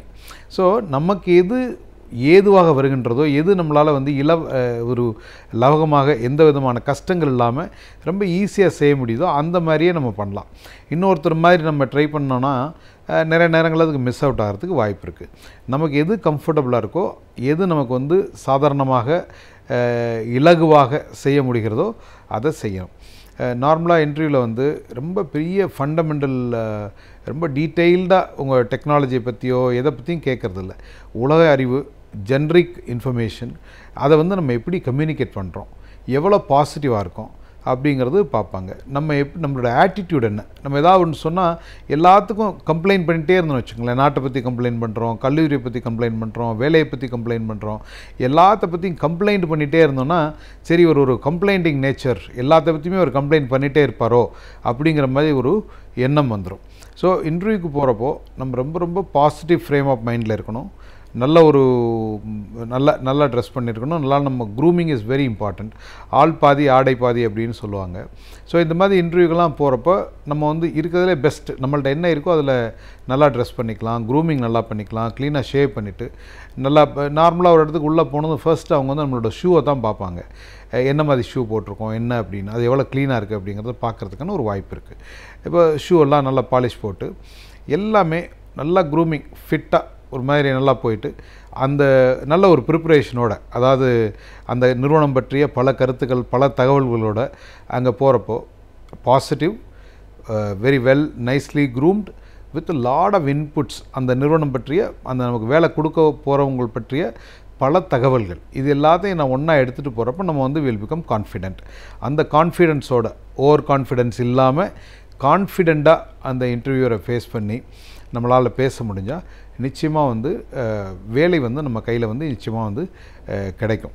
இப்போ நிறையா நிறுவனங்களில் போயிட்டு அவங்களோட மிக முக்கியமான அவங்க ஃபேஸ் பண்ணுற சேலஞ்ச், அவங்களுக்கான ஒரு என்ன அவங்களோட வளர்ச்சிக்கு தடையாக இருக்குது, எதனால் அவங்களால வேகம் வளர முடியல அப்படின்னு பார்த்தோம் அப்படின்னா, நல்ல எம்ப்ளாயீஸ், எனக்கு மட்டும் நல்ல எம்ப்ளாயீஸ் கிடச்சிட்டாங்கன்னா, எனக்கு மட்டும் நல்ல டீம் இருந்துச்சுன்னா அப்படின்னு எல்லாருமே சொல்கிறாங்க.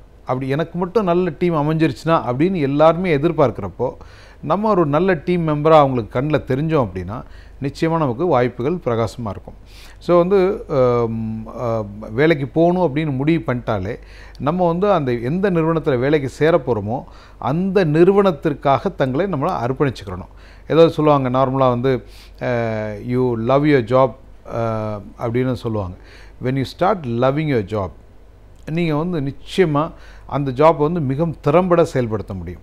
உங்களுக்கு மனசில் அந்த ஜாப் மேலே நீங்கள் பார்க்குற வேலை மேலே அதீத ஆர்வம் இருக்கப்போ உங்களால் வந்து நிறைய கான்ட்ரிபியூட் பண்ண முடியும். நிறைய கான்ட்ரிபியூட் பண்ணோம் அப்படின்னா நம்மளோட வளர்ச்சி வந்து மிக மிக எளிதாக நல்லா வேகமாக வளர்கிறதுக்கான வாய்ப்பு இருக்குது.